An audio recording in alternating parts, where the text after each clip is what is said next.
Assalamualaikum warahmatullahi wabarakatuh. Perkenalkan, nama saya Kenny Sidi Pratama dengan NIM 5111221317 kelas D1. Di sini saya akan mengerjakan tugas yang diberikan oleh Ibu Eka Yulianti.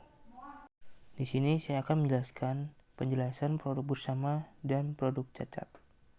Yang pertama saya akan menjelaskan tentang produk bersama. Dalam proses produksi perusahaan tertentu, seringkali kita jumpai pengolahan satu atau beberapa macam bahan baku dalam satu proses produksi dalam menghasilkan dua jenis produk atau lebih. Karena berbagai produk yang dihasilkan tersebut berasal dari proses pengolahan bahan baku yang sama, timbul masalah pengalokasian biaya bersama kepada berbagai produk yang dihasilkan tersebut. Dan selanjutnya ada pengertian adalah biaya-biaya untuk memproduksi dua atau lebih produk yang terpisah atau tidak diolah bersama dengan fasilitas sama pada saat yang bersamaan. Selanjutnya, pengertian produk bersama. Produk ini merupakan tujuan utama kegiatan produksi. Harga jual relatif tinggi bila dibandingkan dengan produk sampingan yang dihasilkan pada saat yang sama. Dalam mengolah produk bersama, produsen tidak dapat menghindari diri untuk menghasilkan semua jenis produk bersama.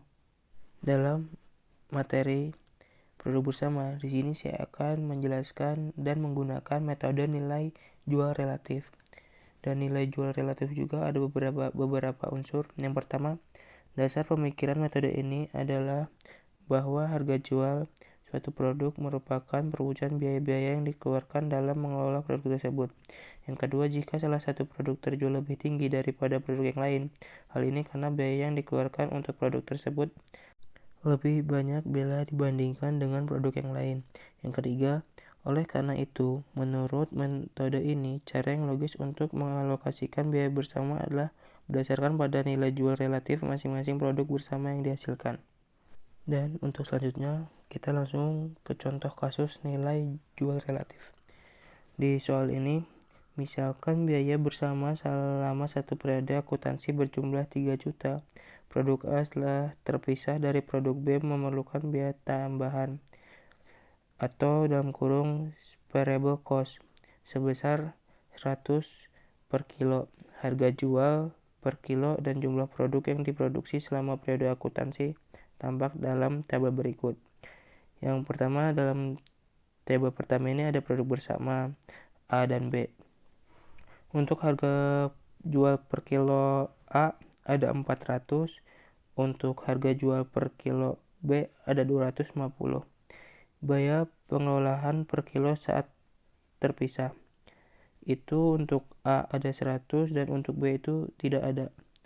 Untuk nilai jual hipotesis, itu caranya mencarinya adalah harga jual per kilo dikurang dengan biaya pengelolaan per kilo saat terpisah. Maka untuk nilai jual hipotesis A akan ketemu 300 dan untuk produk B karena tidak ada yang dikurang maka langsung kita pindahkan jadi sejumlah 250. Untuk jumlah yang diproduksi itu sudah ada di tabel. Untuk produk A 10.000 dan produk B 6.000. Dan selanjutnya kita akan mencari nilai jual hipotesis dikali jumlah yang diproduksi. Untuk mencari di kolom ini, kita harus mengkalikan nilai jual hipotesis dengan jumlah yang diproduksi. Untuk produk bersama itu ada nilai jual hipotesis sebesar 300 dikali dengan jumlah yang diproduksi sebesar 10.000, maka hasilnya akan ketemu 3 juta. Untuk produk bersama yang B, nilai jual hipotesisnya ada 250 dan jumlah yang diproduksi adalah 6.000. Bila dikalikan maka ketemu 1.500.000 dan itu ditambahkan maka jumlahnya sebanyak 4.500.000. Dan selanjutnya kita mencari nilai jual hipotesis relatif. Untuk mencari nilai jual hipotesis relatif itu adalah dengan cara untuk produk A 3 juta dibagi dengan jumlah nilai jual hipotesis dikali jumlah yang diproduksi yaitu sebesar 4.500.000. maka totalnya akan menjadi 66,7. Untuk produk B yaitu 1.500.000 dibagi 4.500.000, maka ketemunya akan 33,3, dan bila ditotalkan harus menjadi 100%. Dan untuk alokasi biaya bersama, kita mencarinya dengan cara, karena tadi di soal ada biaya bersama selama satu periode akuntansi berjumlah 3 juta, itu dikali dengan untuk produk A tadi 6,7%, maka hasilnya akan ketemu 2 juta. Dan untuk produk B itu ada, untuk produk B tadi 3 juta dibagi dengan 33,3, maka 33,3%, maka akan ketemunya 1 juta, dan ditotalkan menjadi 3 juta. Dan untuk mencari harga pokok produk per kilo itu dengan cara membagi alokasi biaya bersama dibagi dengan jumlah yang diproduksi. Untuk produk A tadi alokasi biaya bersamanya ada 2 juta dibagi dengan 10.000, maka hasilnya akan ada 200. Untuk produk B alokasi biaya bersamanya ada 1 juta dibagi dengan 6.000, maka hasilnya akan 167, dan itu adalah hasil harga pokok produk per kilo. Dan selanjutnya kita akan membahas tentang produk cacat. Produk cacat adalah hasil proses produksi yang tidak memenuhi spesifikasi dan standar mutu yang telah ditetapkan oleh perusahaan sehingga tidak layak untuk dijual atau diserahkan kepada konsumen. Tetapi dengan mengeluarkan biaya pengerjaan kembali untuk memperbaikinya, produk tersebut secara ekonomis dapat disempurnakan menjadi produk yang memenuhi standar mutu dan spesifikasi yang telah ditetapkan. Dan sini ada contoh soal untuk barang cacat, di mana PT Divani adalah salah satu perusahaan yang menggunakan job order cost metode karena proses produk dilakukan berdasarkan pesanan. Pada bulan Oktober 2020, perusahaan menerima pesanan pembuatan 20.000 produk X. Dalam proses pengelolaan terdapat 1.000 unit produk yang cacat namun bisa diperbaiki kembali. Dan untuk biaya produksi yang dikeluarkan untuk proses produksi sebagai berikut. Untuk biaya bahan bakunya ada 8 juta, untuk BTKL-nya ada 21 juta, dan untuk biaya overhead pabriknya 200% dari BTKL. Untuk biaya pengerjaan kembali 1.000 unit produk tersebut adalah BTKL-nya ada 5 juta, dan biaya overhead pabriknya sesuai tarif. Sesuai tarif itu berarti 200% dari BTKL. Dan untuk selanjutnya ada pengerjaan jika pengerjaan kembali produk cacat dibebankan pada pesanan tertentu. Untuk jurnal untuk mencatat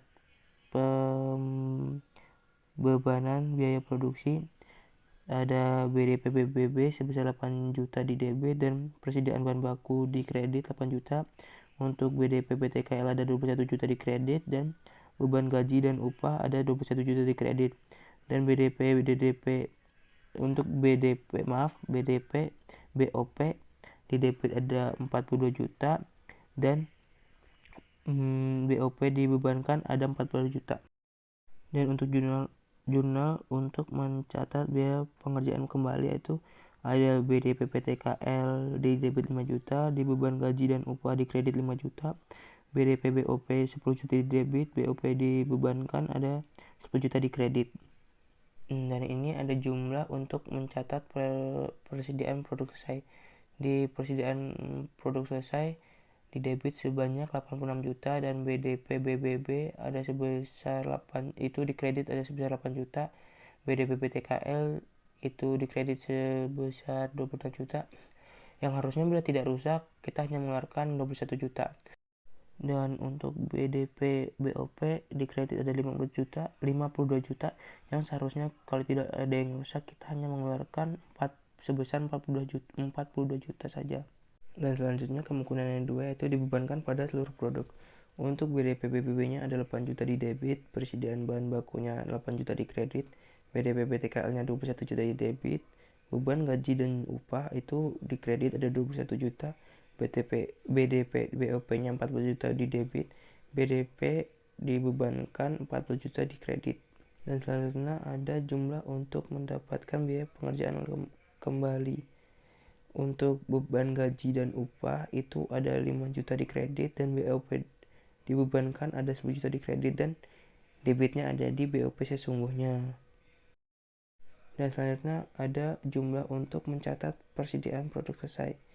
Di persediaan untuk di BDP BBP-nya ada di kredit 8 juta, BDP BTKL-nya 21 juta di kredit, BDP BOP-nya ada 42 juta di kredit dan debitnya ada di persediaan produk selesai.